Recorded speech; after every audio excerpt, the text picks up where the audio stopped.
नमस्कार दोस्तों, आपका स्वागत है हमारे इस चैनल में एडवोकेट कृष्ण कुमार त्रिपाठी। दोस्तों, उम्मीद है आप सभी लोग सकुशल होंगे। हमारे द्वारा घरेलू हिंसा कानून के संबंध में कई वीडियो बनाए गए हैं और कई महत्वपूर्ण जानकारियां घरेलू हिंसा के कानून से में हमारे द्वारा दी गई हैं। ये कानून मतलब इसमें किसी को जेल तो नहीं होती है, लेकिन इसमें वही समस्या है कि भरण पोषण का इसके अंदर प्रावधान दिया हुआ है।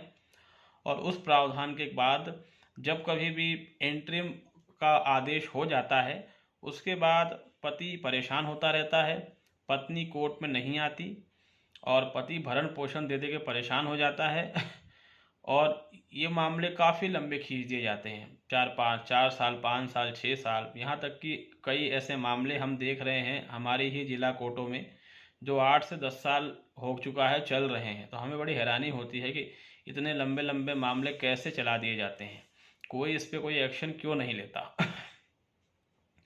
तो दोस्तों, हमने घरेलू हिंसा का जो कानून है और जो केसेस चल रहे हैं उसके संबंध में कुछ कई इन्फॉर्मेशन आपको पहले भी हम दे चुके हैं। और इस संबंध में हमने एक इन्फॉर्मेशन दी थी कि जब कभी भी DIR रिपोर्ट फाइल होती है तो आप जो हैं उसमें एक RTI ज़रूर लगाएं। ठीक है, RTI का इस्तेमाल ज़रूर करना है। और उस RTI में कुछ महत्वपूर्ण चीज़ें आपको पूछना है। हमारे कई जो व्यूअर्स हैं जो हमारे इस चैनल से जुड़े हुए हैं, उन्होंने उस RTI का इस्तेमाल किया। हालांकि वो RTI बना के उनको हमने ही दी थी, इसमें उन्होंने हमारी हेल्प ली और उसके रिप्लाई उनको मिले। उनके वो जो रिप्लाई मिले वो रिप्लाई बड़े कारगर हैं उनके लिए। उस रिप्लाई के बेस पर वो चाहें तो केस को खारिज भी करवा सकते हैं। इसमें एक महत्वपूर्ण प्रश्न ये है कि कई लोगों का ये कहना है कि सर DIR रिपोर्ट की आवश्यकता नहीं है। देखिए, आपकी बात बिल्कुल सही है, ये जजमेंट सुप्रीम कोर्ट ने दिया था, लेकिन सुप्रीम कोर्ट ने ये जजमेंट कुछ इस तरह से दिया था कि बिना DIR रिपोर्ट के भी जो है घरेलू हिंसा का मुकदमा दर्ज किया जा सकता है। सुप्रीम कोर्ट के जजमेंट की भाषा ये है। तो ये जो है ये मैंडेटरी नहीं है, ये सुप्रीम कोर्ट ने एक अपना रिकमेंडेशन दिया है। अब ये जजों पर डिपेंड करता है कि वो इसको कितना फॉलो करते हैं और कितना नहीं करते हैं। पहली बात तो ये, ठीक है। मेरा ये कहना है कि आप लोग सुप्रीम कोर्ट के जजमेंट बड़े ध्यान से पढ़ा करें, क्योंकि आप लोगों के पढ़ने में और हम जैसे एडवोकेट के पढ़ने में बहुत फ़र्क रहता है। आप उसका कुछ अनर्थ ही कर देते हैं, लेकिन उसका जो वास्तविक अर्थ है वो हम ही समझ पाते हैं। क्योंकि कानून में किसी भी चीज़ को समझने के कुछ रूल बने हुए हैं, उस रूल के अकॉर्डिंग ही हमको उसको समझना पड़ता है। और आप लोगों के लिए वो सिंपल सी लैंग्वेज है, तो आप उसको वैसा का वैसे ही पढ़ के वही मान लेते हैं।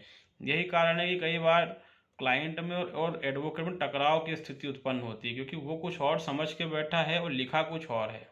अब ये तो वकील ही बताएगा कि एग्जैक्टली क्या लिखा हुआ है। तो सुप्रीम कोर्ट के जो जजमेंट की बात की जाती है, तो सुप्रीम कोर्ट ने जो कहा है वो कुछ और चीज़ कही है। दूसरी बात ये कि अभी भी पूरे इंडिया में 99.99% केसेस में जो है प्रोटेक्शन ऑफिसर से रिपोर्ट कॉल की जाती है। ठीक, इसका ऑर्डर जो है कोर्ट देती है। तो अगर कोर्ट ने प्रोटेक्शन ऑफिसर से रिपोर्ट मंगवाई है तो फिर सुप्रीम कोर्ट का वो जजमेंट आपके केस पे लागू नहीं होता, क्योंकि कोर्ट ने खुद ने ऑर्डर कर दिया है प्रोटेक्शन ऑफिसर को कि ये जो केस आया है इस पे अपनी रिपोर्ट सबमिट करें। तो फिर वहाँ सुप्रीम कोर्ट के जजमेंट की कोई वैल्यू नहीं रह जाती है, क्योंकि कोर्ट ने प्रोटेक्शन ऑफिसर को रिटर्न ऑर्डर दे दिया है कि इस की जो केस आया है डोमेस्टिक वायलेंस का, इस पर अपनी रिपोर्ट 1 महीने में 2 महीने वॉट एवर आप प्रस्तुत करें। अब इसमें क्या होता है कि प्रोटेक्शन ऑफिसर कहीं से भी जो भी ये रिपोर्ट बनाता है वो बैठ के बना देते हैं, जैसा महिला बोलती है वैसा लिख देते हो। कई बार तो ये होता है कि महिला खुद ही लिख देती है और उसी को वो अपनी फाइल में लगा लेते हैं, फॉर्मेलिटीज़ पूरी करके वो कोर्ट को सबमिट कर देते हैं। वो कभी भी महिला का मेडिकल नहीं करवाते, वो कभी भी रिपोर्ट में कोई जांच नहीं करते। रिपोर्ट का मतलब ये होता है कि किसी चीज़ की जांच करने के बाद उस चीज़ को कागज़ पे उतारना। रिपोर्ट का सिंपल यही मीनिंग है।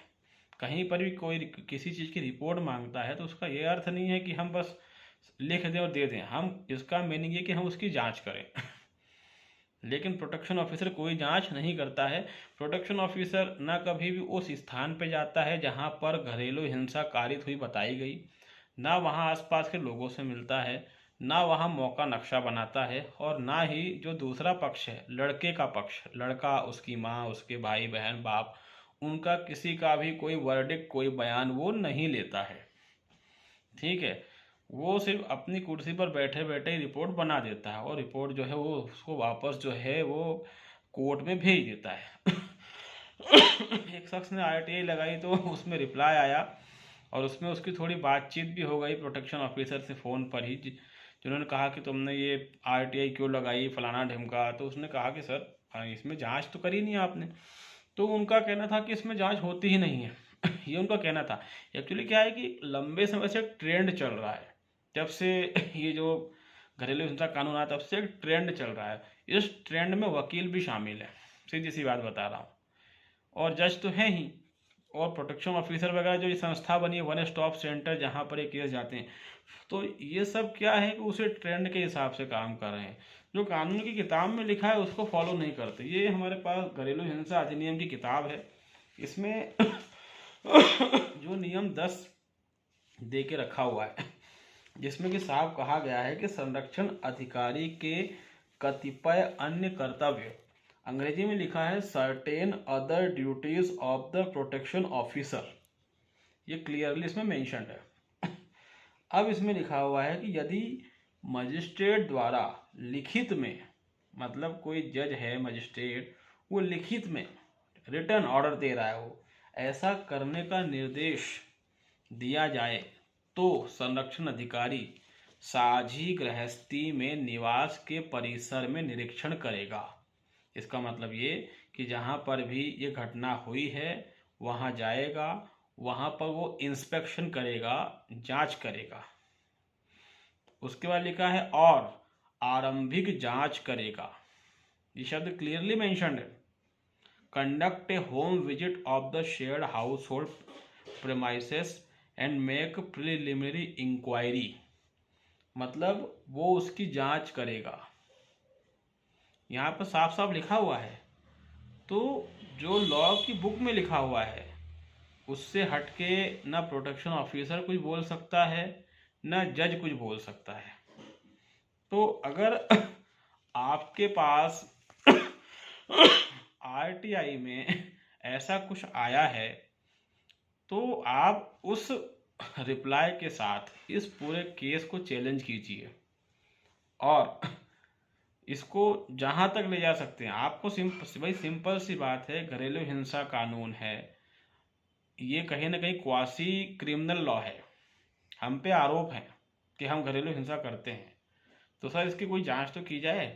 केस, ये तो मतलब इस केस में तो एक अति देखने को मिलती है कि सीधे महिला कोर्ट पहुंच जाती है, और कोर्ट पहुंचकर वो सीधे केस दर्ज ही हो जाता है।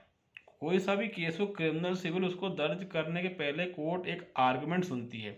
अगर हम चेक बाउंस का केस भी लगाते हैं तो जो तारीख मिलती है पहले कोर्ट उसमें आर्गुमेंट सुनता है, वो चेक देखता है कि चेक सही है कि नहीं है, नोटिस भेजा गया है कि नहीं भेजा गया है, वो फिर आपके एप्लीकेशन को पढ़ता है, उसके बाद ही वो उसको दर्ज करता है। अदरवाइज वो खारिज भी कर सकता है।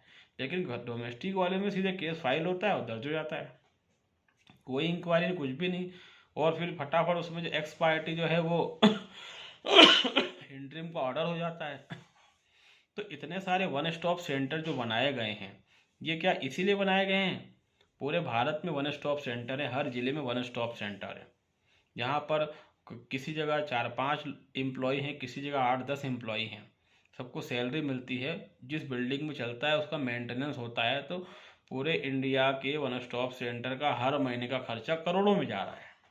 तो क्या इसलिए बनाए गए हैं कि ये बैठे बैठे रिपोर्ट बना दें, कोई इंक्वायरी ना करे? तो इनको सैलरी क्यों मिल रही है?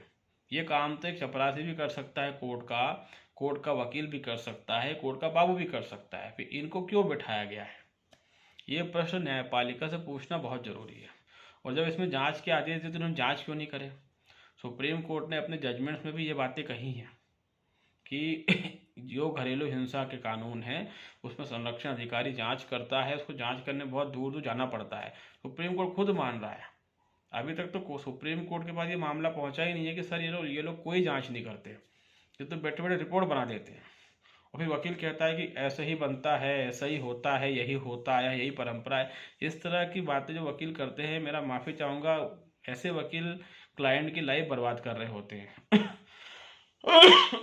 जब तक आप भेड़ चाल से हटके कुछ नया नहीं करेंगे तब तक आपको इन चीज़ों से मुक्ति नहीं मिलेगी। वरना जो सबके साथ हो रहा है कि 5 साल 6 साल 10 साल केस चल रहा है, आपके साथ भी यही होगा।